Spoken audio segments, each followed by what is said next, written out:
Hello दोस्तों, welcome back to your educational channel. आज हम आपको बस 2 मिनट में एक बहुत खास बात बताने वाले हैं। हम आपको आज ये बताने वाले हैं, अगर आप एमपीपीएससी असिस्टेंट प्रोफेसर जून के एस्पिरेंट हैं, आपने एग्ज़ाम फॉर्म फिल किया है, तो स्वाभाविक सी बात है कि आप अपना एग्ज़ाम देने जाएंगे। तो अगर आपकी तैयारी हुई है तो बहुत अच्छी बात है, और अगर तैयारी नहीं हुई है तो आप प्लीज़ तैयारी कीजिए अपनी।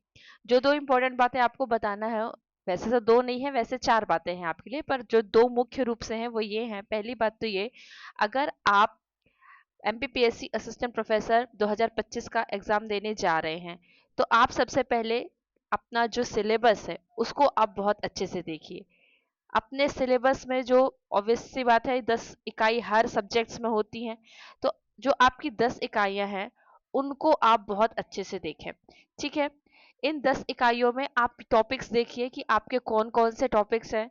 ठीक है, कौन से टॉपिक से क्वेश्चंस पूछे जा चुके हैं, ये मोस्ट इम्पोर्टेंट है। ये मैं अगले अगले टॉपिक में बताने वाली थी आपको, लेकिन ये इसी में शामिल कर दे रही हूँ कि आप ये देखिए सिलेबस में कि पिछले साल या पिछले इसके पहले जब 2022 में आपका एमपीपीएससी असिस्टेंट प्रोफेसर का एग्जाम हुआ था, तो आपके किस यूनिट से कितने प्रश्न पूछे गए थे। जैसे सपोज इकाई 1 से आपके 10 या 12 प्रश्न पूछे गए थे, इकाई 2 से आपके 11 प्रश्न पूछे गए थे, ठीक है, इकाई 3 से आपके 14 प्रश्न पूछे गए थे। ऐसे करते करते आपको पहले ये समझना है कि आपके यूनिट से कितने प्रश्न पूछे गए थे। दूसरी बात कि कौन से जो टॉपिक है जिनसे प्रश्न पहले पूछे जा चुके हैं। ठीक है, जिनसे प्रश्न पहले पूछे जा चुके हैं तो स्वाभाविक सी बात है उसी टॉपिक से अब फिर से प्रश्न नहीं आएगा, तो आपको किस पे मेहनत करनी है, आपको दूसरे टॉपिक्स पे मेहनत करनी है। और जो आपके पिछले साल का आपका पेपर है, ठीक है, ये आपका पिछले साल का पेपर है, ये हिंदी का पेपर है। तो जो आपका पिछले साल का पेपर है, आप उसको बहुत अच्छे से 1 बार 2 बार 3 बार 4 बार, जितना टाइम आपके पास हो, आप उस पेपर को बहुत अच्छे से पढ़ें। ठीक है, तीसरा टॉपिक क्या है, तीसरा टॉपिक क्या है कि जो आपके पी वाई क्यूज है ना, जो आपने आपके जो पिछले साल के पूछे हुए प्रश्न हैं, आप उनको यूनिट वाइज क्या कीजिए, आप उनको यूनिट वाइज लगाइए। है ना, कि एक पिछली इकाई में, इकाई 1 से पिछले हमारे 2022 के पेपर में ये प्रश्न, ठीक है, ये प्रश्न, ये प्रश्न, ये सब प्रश्न हमारे पूछे गए थे। तो अगर हम ऐसे बनाएं तो हमारा क्या बनता है कि इकाई 1 में हमारे 11 प्रश्न बने थे। कितने बने थे इकाई 1 में हमारे? 11 प्रश्न। अब इकाई 2 में अगर हम देखें तो हमारे कितने प्रश्न बने थे?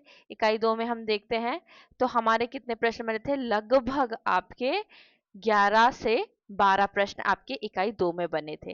तो आप पहले ये 2 चीजें कर लीजिए कि अपना सिलेबस चेक कर लीजिए, सिलेबस को अच्छी तरह से देख लीजिए कि पिछले साल क्या पूछा गया था, और उसके लिए आपको पीवाईक्यूज देखने पड़ेंगे अपने, जो आपके लास्ट एग्जाम में हुए हैं, और उनको एक क्रमवार तरीके से आप लगा लीजिए। जैसे इकाई 1 के आपके 10 क्वेश्चन 12 क्वेश्चन, इकाई 2 के आपके 13 क्वेश्चन 14 क्वेश्चन, ऐसे करके आप पूरा अपना जो यूनिट 10 है यूनिट 10 तक आप लगा लीजिए। ये जो स्ट्रेटजी है ये है आपकी लास्ट मोमेंट की, जो आपके आज से अगर आप देखें तो कितने दिन बचे हैं आपके?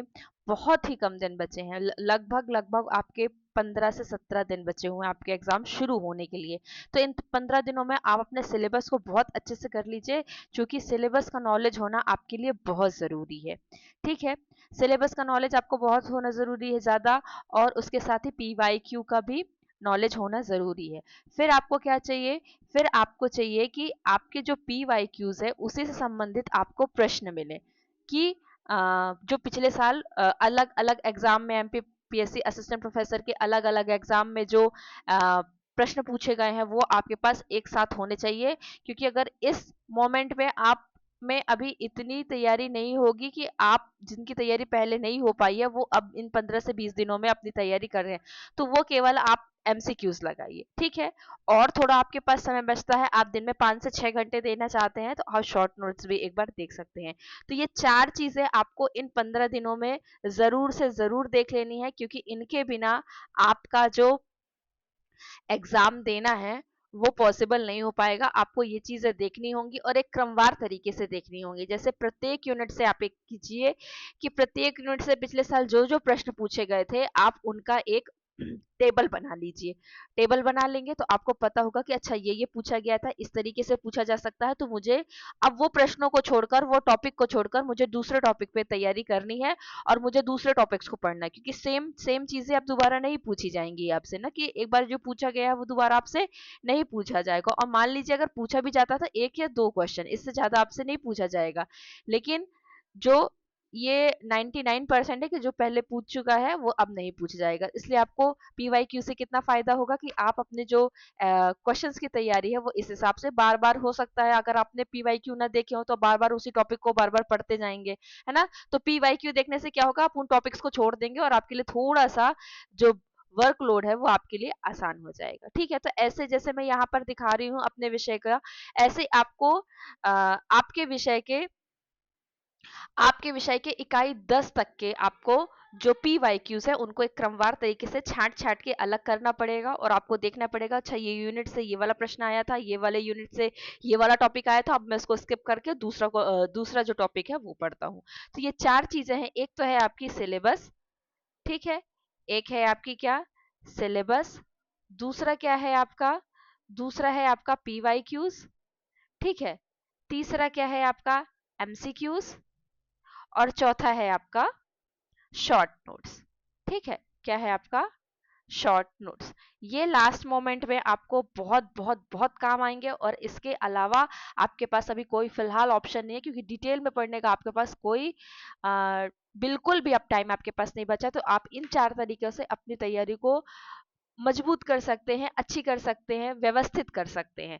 तो इसी के अनुसार आप अपनी पढ़ाई को कंटिन्यू कीजिए। आई होप आपको बहुत मदद मिलेगी, और मिलते हैं हम अगले वीडियो में। वीडियो देखने के